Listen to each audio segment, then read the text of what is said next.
Hey everyone, welcome to Lauren.live. Thanks for joining us today. Today I have Neil Elliott on. How are you doing? I am doing very well, thank you. And I'm very excited about being here today.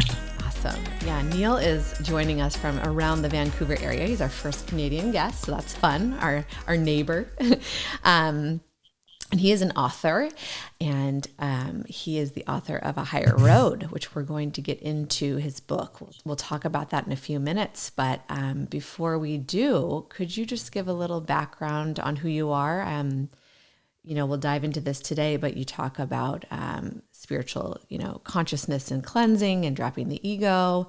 I know there's a lot more to it, but just to give people kind of just a brief context of who we're talking to today. But I would love if you could just give a quick background on who you are and how you found yourself in the spiritual world and how you, decided to write a book. Yeah, absolutely.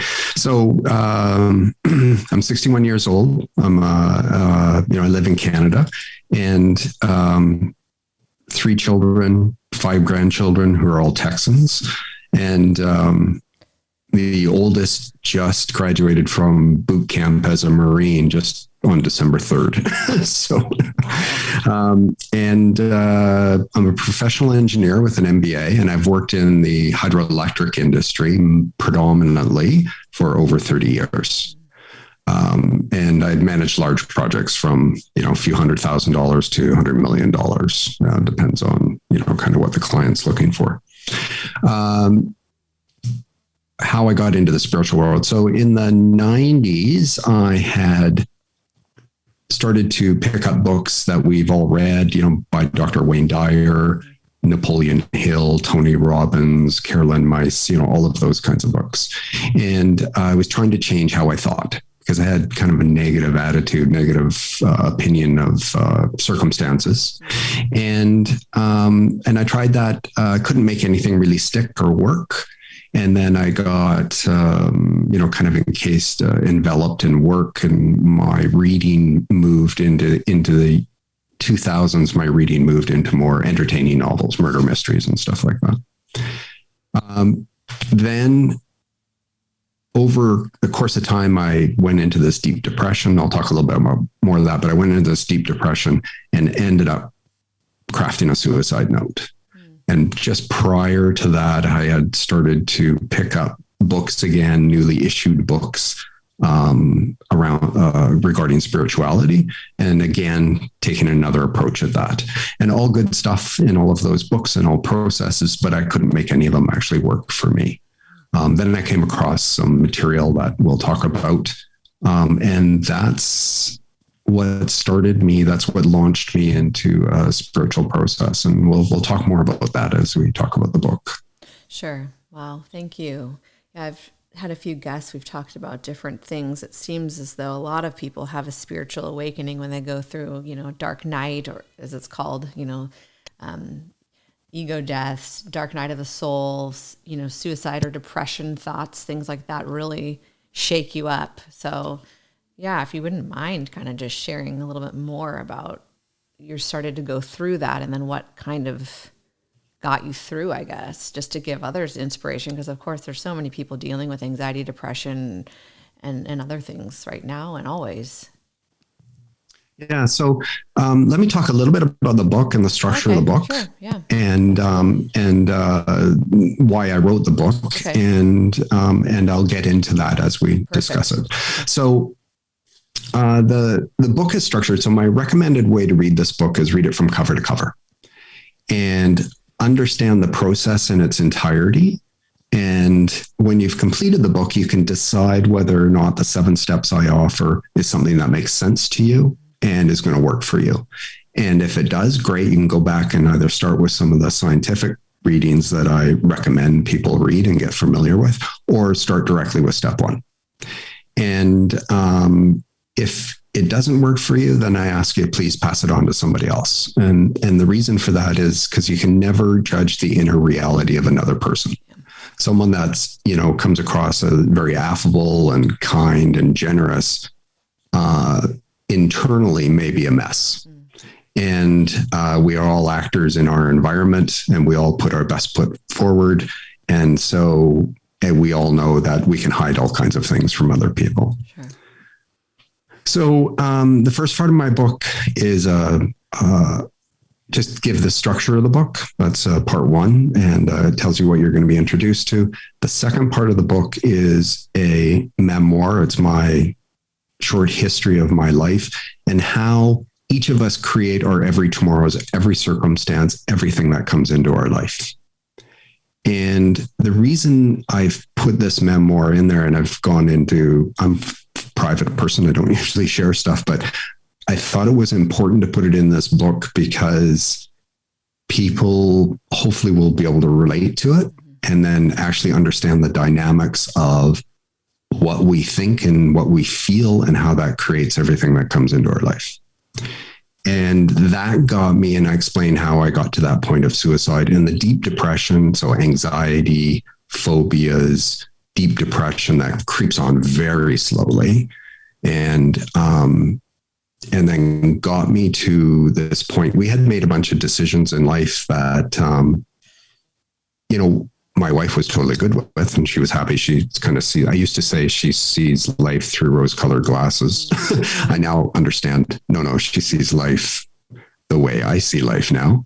Perhaps I even see it in a slightly different way than she does, but I no longer judge, demean, sure, denigrate anybody. So I got to this point of crafting a suicide note. My wife had gone to visit some friends in across Canada and Toronto, or relatives, I should say. And I sat down and crafted the suicide note. But a week prior to that, I had come across some information, or actually, I think it found me. And I read it, and it promised to liberate me from my thinking. And so being an engineer, I said, okay, well, I crafted my suicide note, and I thought I can always commit suicide, but this new information that I received promised to liberate me. And if I studied it and it worked, great. And if it didn't, then, I can always do the final act. I had this little nagging Christian doubt. I'm more of an agnostic than I would be religious, but the religious teaching I had was, if you commit sins, you go to hell. And if you commit suicide, you're going to go there. And anyway, so I had this nagging doubt. So I studied this information, this material, and a year later, I was completely transformed consciously. My attitude towards life, I loved life. I wanted to live. I wanted to grow spiritually and awaken. My depression was completely gone. And I understood the dynamics of how and why we're created and how we create our every tomorrow. And the material that I'm going to talk about is, has some fundamental teachings of scientific information that we know and is tangible. And so for me as an engineer, I needed things that I could, that made sense to me. And these teachings bridge this gap between spirituality and science. And by having that kind of tangible piece of science, I could believe it in a way that enabled me to go through this spiritual awakening. And then and I share some excerpts of that in the book as well. And then in the final chapter, I share my experience as I go through the 7 steps I offer people to transform their lives. Wow. Well, okay. Thank you for sharing. Because I know, like you said, you're kind of a private person, and to come on shows like this and share, it does take courage. So I really do applaud you for that, because like you said, including it in your book, you just never know who you could touch and who you could help. So thank you. And I'm really glad that you found that information and that it shifted your life. Very, very happy for you and your life and your family. That's amazing. And I'm glad that you're here and that you made a decision to start loving life and looking at it in a different way. So let's just first say that, because that is such a happy success, full story. And I like this topic, and I've been thinking about this because I'm very woo-woo, I always say, right? Like I'm all about the woo-woo spiritual, like give it all to me, but I know not everybody is. So I think it is cool and important to talk about that stuff too, the scientific. We are human after all. We're here. We like facts. We like stories to be tied up in a bow. We want to know. And even though I am very woo-woo, I still seek signs and things to validate. Am I sure that's really like that? Because I don't want to feel like I'm not sure, so we all do need that as humans here on earth. So I'm curious if you're willing, unless it's something, you'd rather have people just read in the book, but what was some of that information that you really kind of sparked your interest? And then also, I'd love for you to expand on whenever you're ready, the kind of the scientific, how can you not prove, but like what made you feel like, okay, as this like engineer mindset kind of a person, like what kind of scientific factual stuff kind of intertwines with consciousness and all of that? Yeah, absolutely. I'm just going to grab a drink of water. Sure.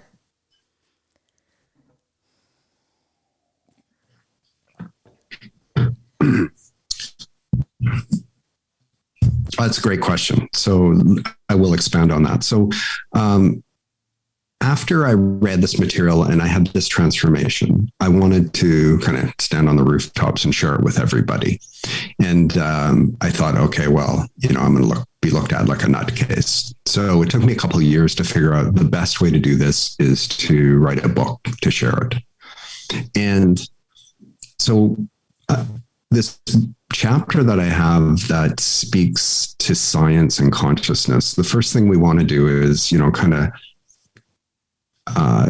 get people, we want to get everybody on the same page, or at least I want to get everybody on the same page. So this first chapter is really around my new concept of consciousness. And then I go into scientific material that has research that backs that up, which is tangible for people. And so I used to think that everything that I thought was in this kind of warehouse-sized brain.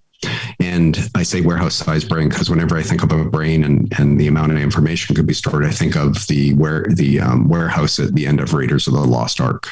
Like just huge where you can't see the end of it. Yeah. My concept of consciousness now is actually even going to be a little different later on in this talk. But my concept of consciousness is really that it is not only within us, but it's all outside of us. And everything that comes into my brain is not necessarily from me. It's kind of going by on a stream, and I choose the things that I want to focus on or think about. And I'll take a thought and I'll look at it and I'll examine it and I'll say, oh, I like that one. It's a negative thought I like, or it's something that I, positive thought I like, and I'll keep it. Other ones I'll just reject and throw back. And we do that in a nanosecond. And so what I talk about is I get everybody that reads this book onto the same page of consciousness and an understanding, and how we voluntarily pollute our streams of consciousness and our thinking. And then we'll move into a discussion on mind and memes, and how memes, which are, even more prolific these days with the internet and all the various social media things, how that affects how we think individually, and then things that we think collectively. Yeah. And so we talk about that. And the one thing that was really important for me to grasp when I was doing all of this was to actually understand that everything that we think is just a belief. Things that we think are right or wrong or true or false is really just a belief, and it's only a perspective. And so we talk about how, we adopt that as children, and, we choose things and then we reinforce them over our lifetime.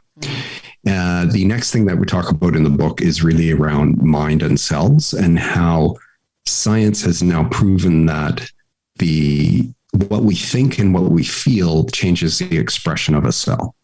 So expression of a cell is the work that it does.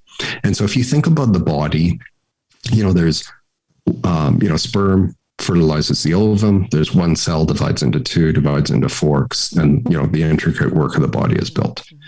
We know in science these days that every cell has the knowledge of the entire body in that one cell. The only difference between cells is the work it does. And they never intrude on the work of another group of cells.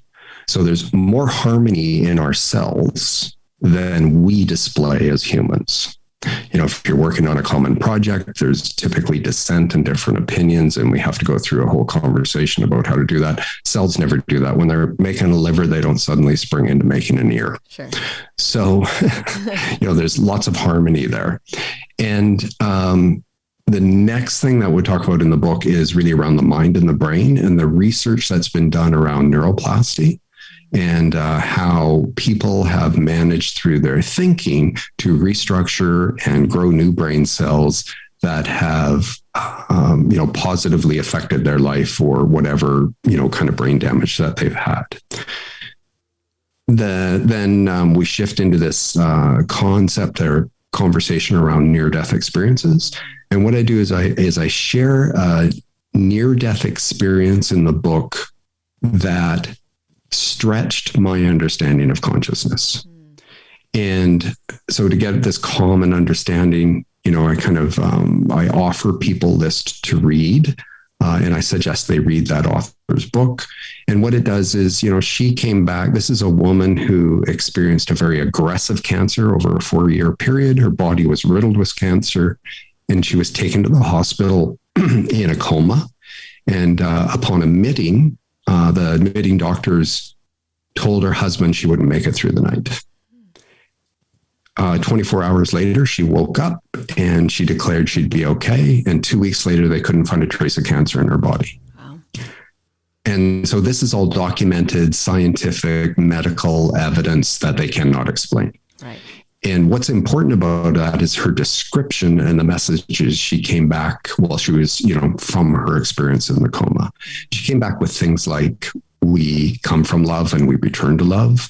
And when you pass away, it's total unconditional love, no matter what you've done.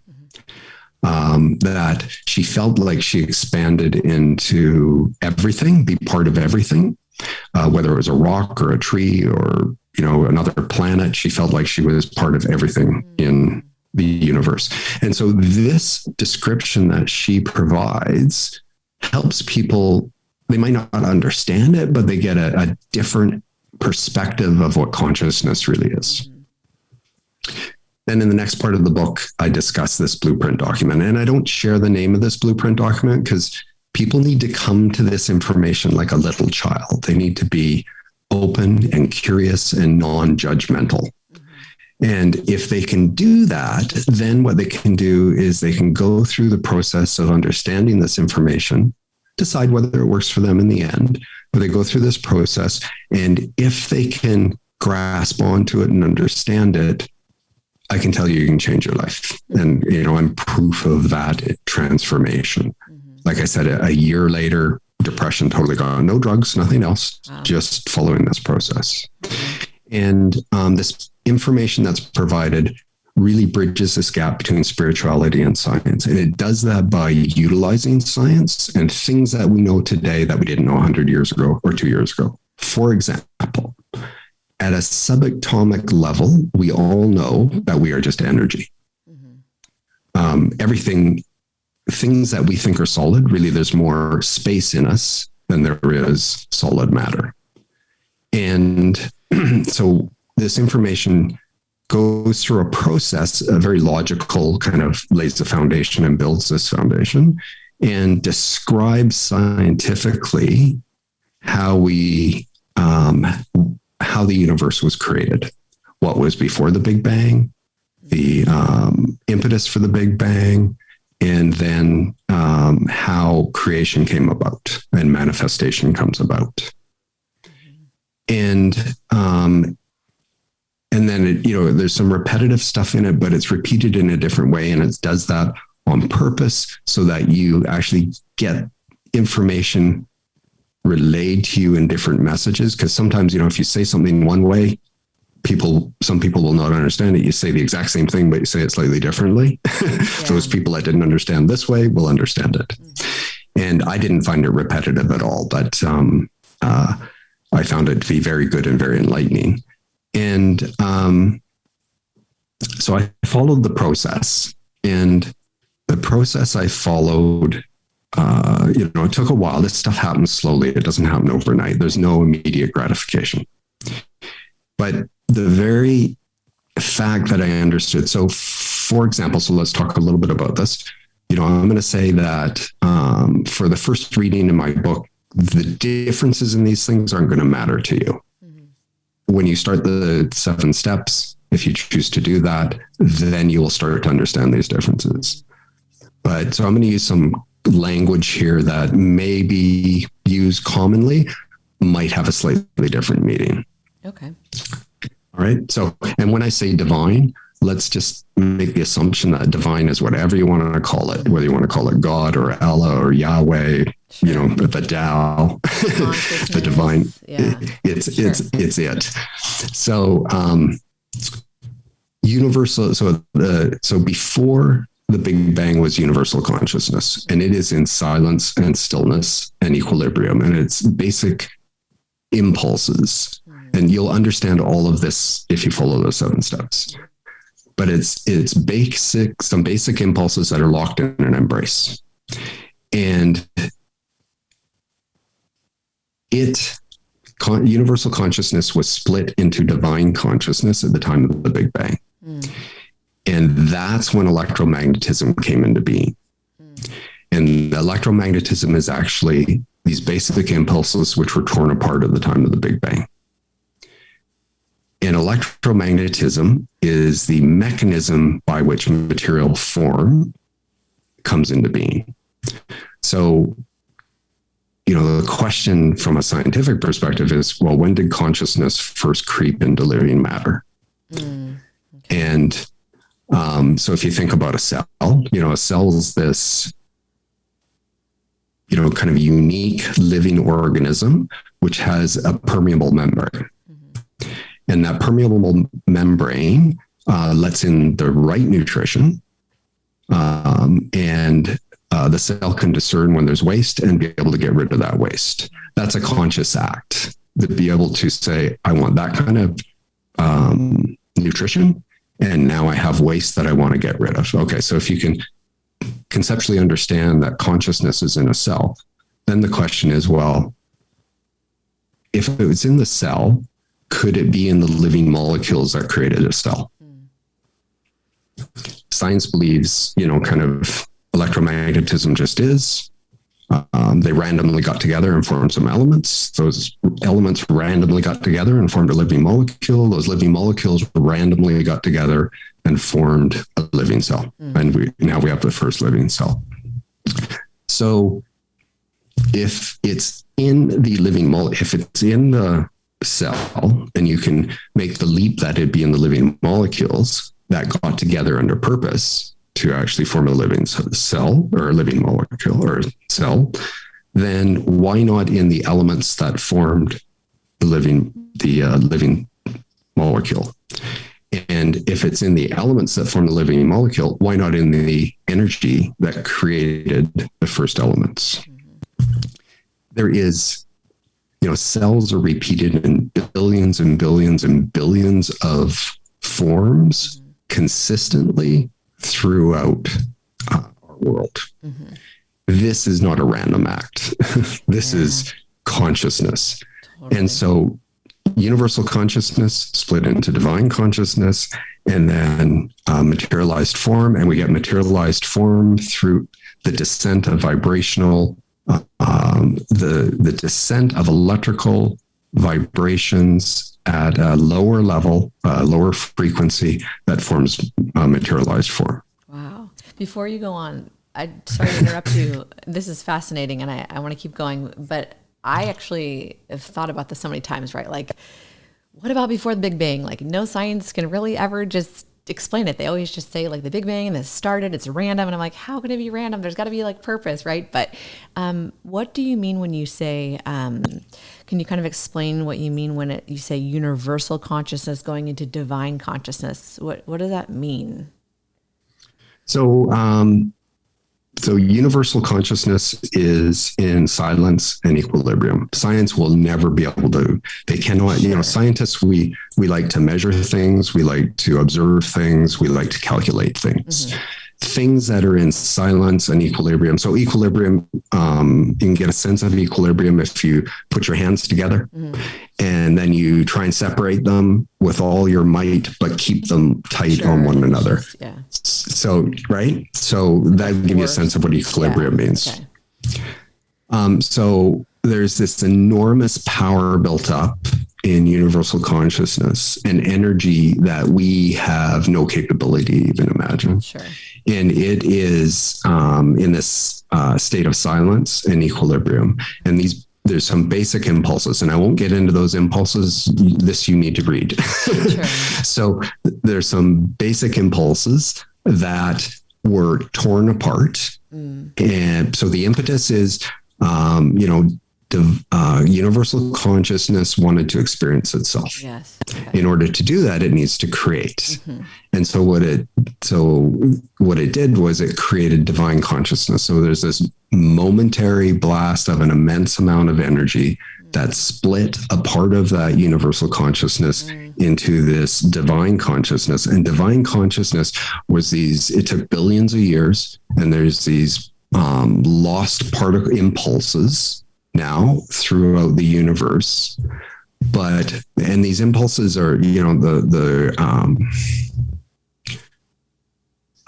plan and create, that's movement, and then to bring that movement under control and experience itself to create form. Right. So this is electromagnetism. So electricity is movement of particles or movement of waves. And purpose is to actually bind that through the act of magnetism, bonding or rejection, to create materialized form.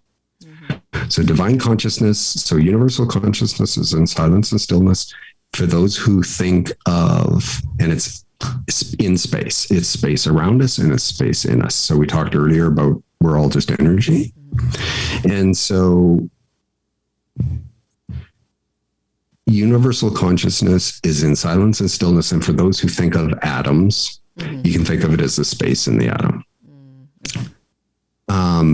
It just is. Divine like you can't really describe it. It's just conscious. Like it is. It's there. It is consciousness. So consciousness and awareness you cannot split. Like it's just always in there and always is there. It always will be there. And then it had this like somehow like awareness or like energy to want to experience itself, which I've heard this, from many others too, but I've never broken it down. So thank you for doing that. And I'm going to keep this kind of light because people need to actually read this, understand it, and meditate on it to actually internalize this information. So first I want to address that you cannot separate consciousness and awareness. Consciousness is awareness and awareness is consciousness. You can't have consciousness without awareness.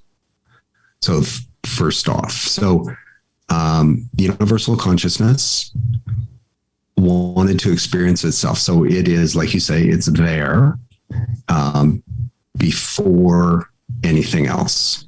And then it wanted to experience itself, and it wanted to do that in a way which it had no plan for it other than it knew it needed to create, what got created.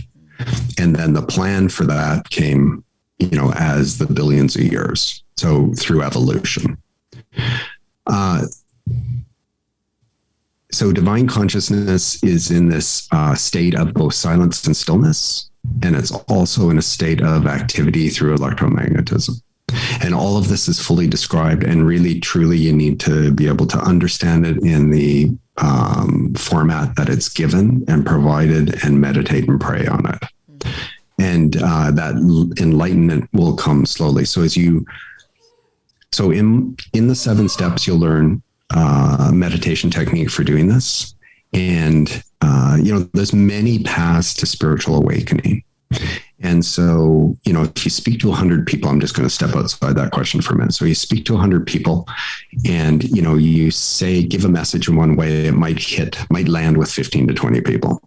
You say the same message in a different way and it lands with another, 5 to 10 people, etc. So there's many paths to spiritual awakening. This one makes sense to me because because of the scientific information, which then makes me feel comfortable with making this leap. The process in it will take you from a state of learning to a state of spiritual awakening. As you go through this process, the important thing is that you do not doubt. If you doubt, you will create barriers to understanding and to learning, and it may wipe out everything that you learn. So when you're going through this process and you're reading new information that's going to stretch you, you need to be able to just keep it in abeyance and use that positive affirmations, whatever you're using, not to dwell on it. So we think with electrical impulses in our brain, and we feel with magnetic impulses in our nervous system. The electrical impulses is the plan to go out and create. The magnetic impulses is the thing which brings the consciousness plan into formation for us to be able to create materialized form and experience it. Everything we think and feel, we will create blueprints of our future experiences, events, and things that come into our life.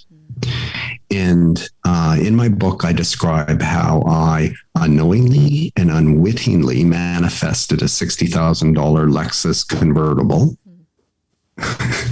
And when I actually understood how all of this works, I explain exactly how the link between these blueprints I created and actually manifesting this Lexus convertible. So it's a $100 lottery ticket. And boom, $60,000 Lexus convertible a year later. Wow. Had no idea how I was doing that, but now I can explain it scientifically how that happens. You understand this information, you will be able to do this too, and you'll be able to look at everything that comes into your life and understand how and why it came into your life. You're going to do things today, you're going to think and dwell on things today, and have feelings about that. It's going to create these blueprints, and those blueprints may magnetize to themselves things that come into your life fairly quickly, over a day, a week, a month, might be a few years, could be 10, 20 years, could be next lifetime. And so your soul is a fragment of divine consciousness. It is perfect. It comes from love. It returns to love, and it is bound by the ego. Your ego only has two mechanisms to get what it wants. It either bonds with everything it likes. I like ice cream. I like that person. I like that event. I want more of that. I want another house. I want another car. And it rejects things for safety and security. And it rejects things that it doesn't want. So I don't like that person. I don't like that event. I don't want to go there. I don't like that kind of food, those kinds of things. Those are the only things. So your soul is always prompting the ego to get back to where it came from, which is unconditional love. But your ego only has the mechanisms in this materialized form to use electromagnetism to create these blueprints to get what you want. And until you wake up to that fact, and until you understand these mechanisms, at least for me, until I understood how all of this actually works, I had no concept of what I was doing to myself. So it's only through lessons of suffering does the journeying soul gain self-knowledge to be able to retain individuality after discarding the ego. And so when you understand these mechanisms and you understand how and why you are doing what you're doing to yourself, you will have the opportunity to actually go through a process to cleanse yourself of all the things that are creating these negative things, that what you consider to be negative in your life, and start to then go through a process to rebuild your consciousness to be consistent with the source of our being, with God, with whatever you want to call it.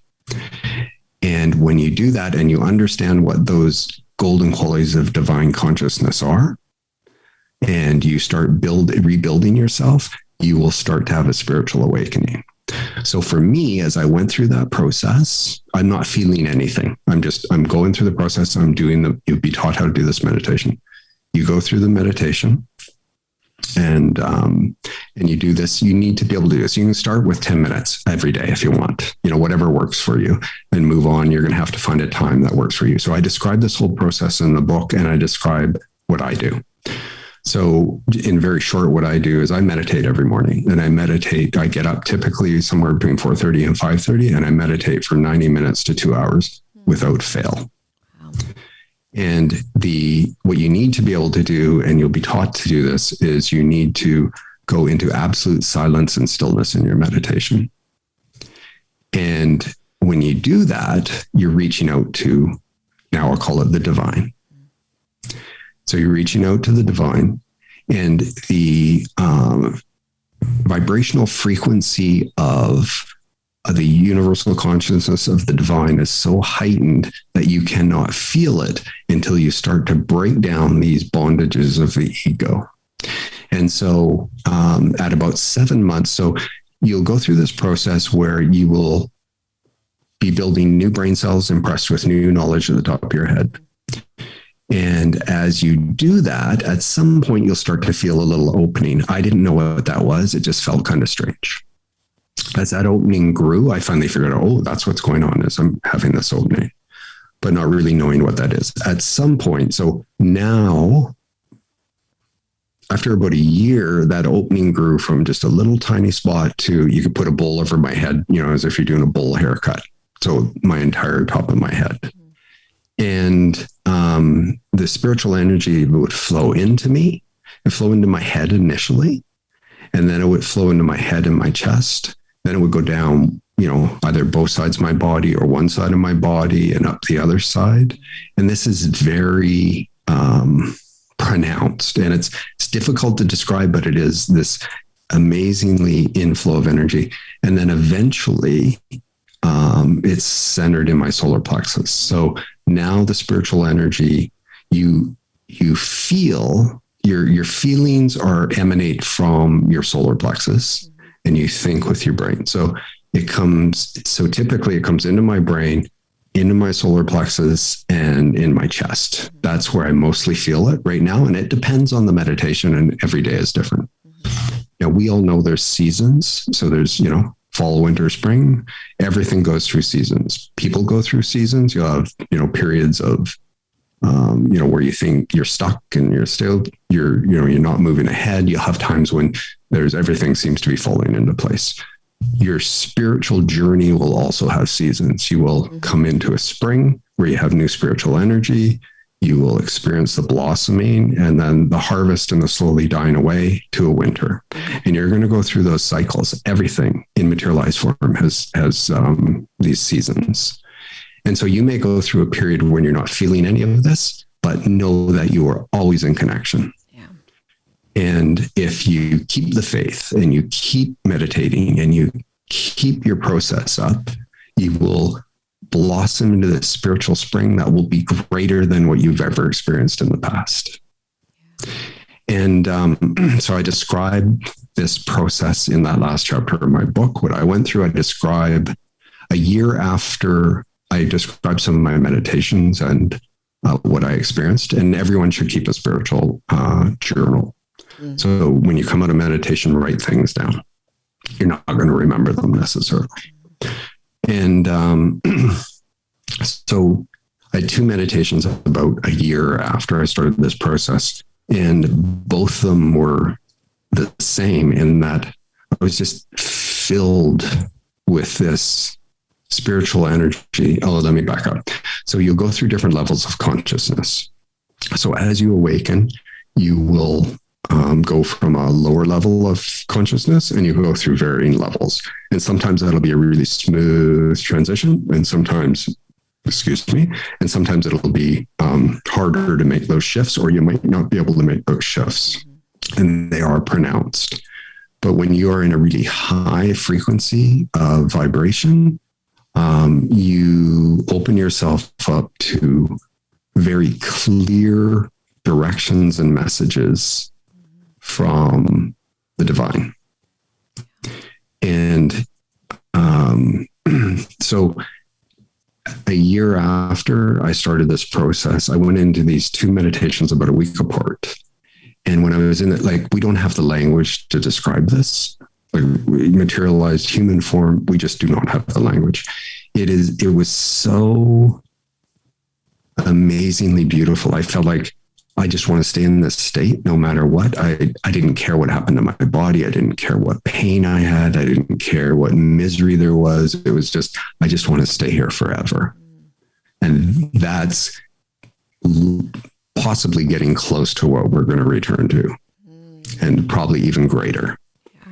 But it was just so incredibly amazing. And when you go through this process, and if you can manage to not doubt and stick with it, when you get this inflow of energy, you will know that what you know is true. And so the earth is in this new dispensation of energy, and people are more spiritually, or people are more open to spirituality. And younger people in particular seem to be more open to looking at these things. And I can tell you that, you are here, your soul is on a journey of many lifetimes, many different genders, many places of origin, different educational experiences, uneducated or highly educated. You're going to go through poor times. You're going to go through wealthy times. Between lifetimes, you're going to be, a doctor. You're going to be living on the streets and begging on other lifetimes. And it's because your soul is coming here to learn specific things, and you need to learn those things in order to advance spiritually. When you can transcend your ego in a lifetime, whether it's this one or a future one, then when you leave this world, you'll be able to step into the light, and you will not have to be reincarnated again. But while we're here, we're learning. And so a year after, I know exactly why everybody does what they do. I know the mechanisms that are involved. I know why they say what they say. I know why they feel what they feel. And I am totally disconnected from it. It doesn't really bother me. I don't judge people. I know your soul is equal to everybody else's soul. And this facade that we have, this materialized form that we have, and the ego is for our soul to learn the lessons it needs to learn. So you have to be able to understand, what is it that I need to cleanse? And then you need to understand the process of how to cleanse it. And then you need to understand, what are the golden qualities of divine consciousness? And then rebuild your consciousness in those things. And there's a process for it, and there's explanations for it. And you need to take this up and read it and understand it and learn it yourself. And so I've crafted this book so that it builds people's awareness, so that everybody's on the same page. Then I introduce them to this information. Hopefully I've gotten them to a point by reading my book in the stages that it's built, where they're open to receiving this information and looking at it to make a decision for themselves. Yeah. And so that's why I say, read my book cover to cover, understand the process, makes sense, then go back and start with step one. Wow. I mean, how can I reply to that? There's just so much, but it's so good. That was a great overview. And like you said before, everyone's on their own path. Everyone's in different places, and all of it's completely good, and no one's better than somebody else, and no one's journey. I mean, we're all on different paths in different parts of our lives and our spiritual journey. And like you said, I mean, whether it's with your book or other people are having their own spiritual awakening or whatever, you have to do it at your own pace, honor yourself, honor the journey, and also meditate on it. I know we covered a lot. It sounds like your book covers a lot. For people that are listening to this kind of material for the first time, this might be like really overwhelming. And then others are very familiar with this stuff. Take what you can, take your time, research stuff, feel it. I think there's a balance of researching, reading things like your book. I've been in a huge information learning part of my spirituality, just learning about terms, consciousness, 3D plane, vibrations, meditation, chakra colors, like you were talking about, the opening of your head, the crown chakra. I mean, and then taking time to just no materials, no books, no anything, just sitting with yourself in silence, and things will start to come through. So it's about balance, and there's so much information out there right now. And like you said, there's so many people awakening. So this podcast, of course, comes at just the perfect time. There's so much I could reply to, but I just thank you for sharing all this. I hope that people's interests are piqued, and especially people that maybe have been doubting. Like you said, we've been given intuition for a reason, and we tend to doubt it. But that's the beauty, like you said, of just sitting in silence. Just see what comes to you. Things will come, whether it's colors or feelings or thoughts or dreams, or things start coming through when you open up. So whatever's supposed to come through will come to you. And stick with it, like you said, too, because you can be blocked at times. I have blockages all the time. And then other times I feel super open and things will come through. So be patient with yourself. But there's so much out there. It's so vast. It's incredible. And I really loved the aspect of this particular episode, because I haven't, gotten too deep into the scientific part of it, but it helps kind of bring like a tangible piece to it. It's fascinating. Yes. Well, and, life is really a journey within. Yeah. You need to find something that is going to work for you and make sense for you. Mm-hmm.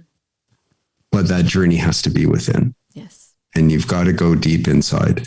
And, so you will get messages. Mm-hmm. And, they're very clear whether, wherever they're from, whether they're from the divine, whether they're from Joshua, whether they're from somebody else.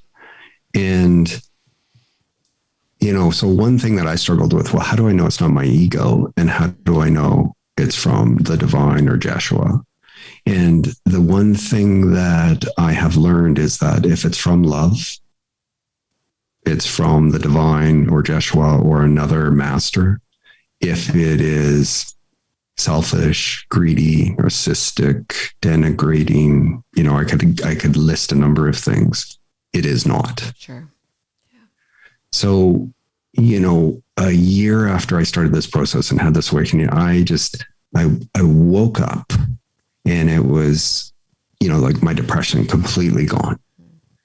Like not a single speck of depression. And I had this gratitude for everything that I owned. And we've amassed a number of things over a lifetime. Everybody does in this consumer-driven world. And you buy things that at the time you think are great, and then, they go in some closet or the garage or somewhere, attic. And it's just like, I'm just getting rid of everything that I'm not using. I'm happy to other people to have it. Just give it away. And, no matter who you run into, you are here not to please God. You are here to express God. And an expression of God is love, unconditional love, no matter what anybody is doing. And what you see and what you believe and what you perceive is just a reflection of your beliefs. So if you can understand that whatever you're experiencing is just because that's due to your thinking and your beliefs, and you understand the process to actually change those, positive thinking is great, but positive thinking will leave most people fairly dry because it ends there. But when you know that you can use those techniques of positive thinking, but when you can actually change how you think and what you think, then you open yourself up to the divine, and you are not alone. You will have assistance in doing it. But what you have to do is you have to be open to it, and you have to come to this information, like I said, like a little child, full of wonder and joy and no prejudgments. Yeah. And if you can do that, you have the opportunity to learn a process that you can transform your life. And I can tell you, you will never look back. Wow. Nicely said. Yeah. That resonates with me for sure. And it's interesting. A couple of things you said, like synchronicities, you start to notice stuff like that too. Like you're talking about looking through a child's eyes. And I've been talking to a former guest and a friend of mine who's saying he's getting that channeled through. Look at things from a child's eyes perspective. That's interesting. Just talking about that. And then you said that. So there's a lot of stuff, like, I don't know, just similarities coming through. Maybe that's just a sign for me right now, but I mean, just pay attention to synchronicities in your life. And I think probably I can just guess that you've probably had a lot of synchronicities in your spiritual journey. Those are probably signs or things coming through, affirmations that you're on the right path, and, helping direct your attention to certain areas. So like you said, just being open. And gratitude is a huge thing. I think a lot of people also in the spiritual journey, same here, just I find myself in more moments of gratitude than I've ever felt in my life. And just simplicity and not wanting things as much, even just with Christmas coming up. Like, I don't want a lot of things and gifts. Like, it's not fulfilling. Like, I'd rather just simplify my life. And there's so much freedom that comes with that. So much freedom. So it's a hard path. We're here as humans and we've been conditioned in society, and there's a lot of ego, but at the same time, we always have the ability to connect to source and divine energy and love. It's within us. It's around us at all times. So it comes back to consciousness, being conscious and able to do that, right? So it's harder said than done sometimes, but the more you practice, I think you can get into a groove of it. So really. Yeah, I think for me, it was the understanding, having this scientific information that could be melded with the spiritual. Yeah. And that's what made the difference. And then having a very clear process about what I need to do. What steps do I need to take? Sure. So this I've outlined it in the book. Mm-hmm. And by doing that in a, kind of methodical way, with the reason for why are we doing it? Mm. The reason, there's lots of people that say, well, there's many different reasons for you to meditate. And sure, there might be. But the real reason for meditation is to connect with the divine. Totally. That's the real reason for meditation. And you can only do that through going through silence and stillness. And so,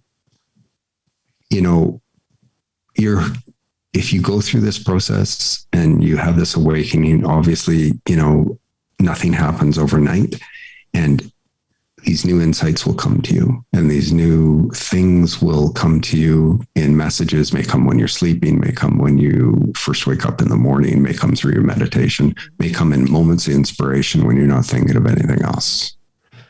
And what you have to do is you have to learn to assess it. And, is it coming from love? And then you have to be able to act without doubting what you've heard. And you may be directed to take an entirely different direction in life. Mm-hmm. Yeah. And you have to be able to trust and let go and know that, you are protected and maintained in love, perfect love. And if you're directed to do something different, then that's what you need. That's what you should be doing to have that spiritual growth. Yeah. And it may be to quit your job. It may be to move to South America. It may be, who knows? It could be anything. So you have to be able to trust it and do it. Yeah. And you'll know when it's right for you, you're going to know. Yeah, I agree. Yeah, definitely.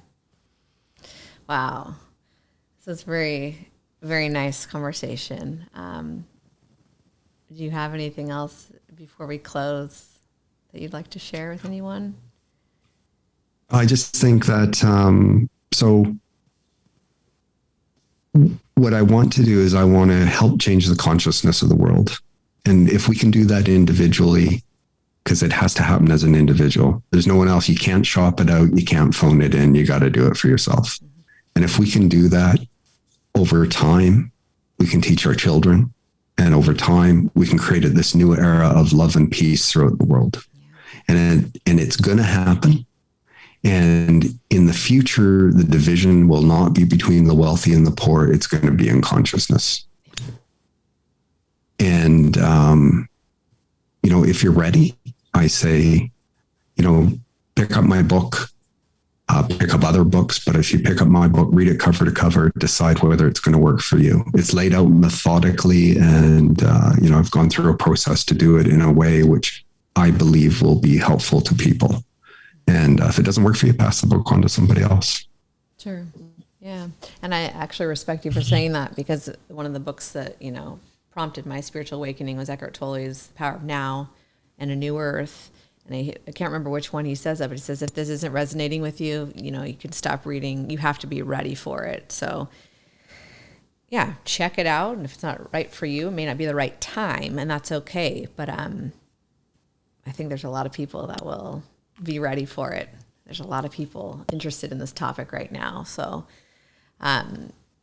reminder to everybody, it's called A Higher Road by D. Neil Elliott. And where can people find you online, and where can they find the book? So the book is available on Amazon or in local bookstores. You may have to order it through your local bookstore, but on Amazon, and it's in all your favorite formats: hardcover, paperback, ebook. My website is dneilelliott.com. So that's DNEILELLIOTT.com. And under my book, there's an opportunity. If you want, you can request the first chapter for free. I will send that to you in PDF, and you can read it. It tells you about the structure of the book and what you're going to learn. Once you've completed reading the book, you have access as a free PDF to this material, which is quite large, but it's worth reading. It's worth pondering. Yeah. Wow. Well, thank you for writing this book and putting the message out into the world. And thank you for being here, and for your courage to share your story. And my pleasure. Thank you. And together, hopefully we're making a difference and we're helping people move forward. Yeah, I think so. There's a lot of good stuff happening, and there's more good to come. It's a slow process, but it's happening. So yeah, thank you. Thanks everybody for listening. You can find me online, Lauren.live, or on my Instagram at RealLaurenLive. We'll put Higher Road and all the information in the description of this episode so that you can find the book easily. Thanks so much.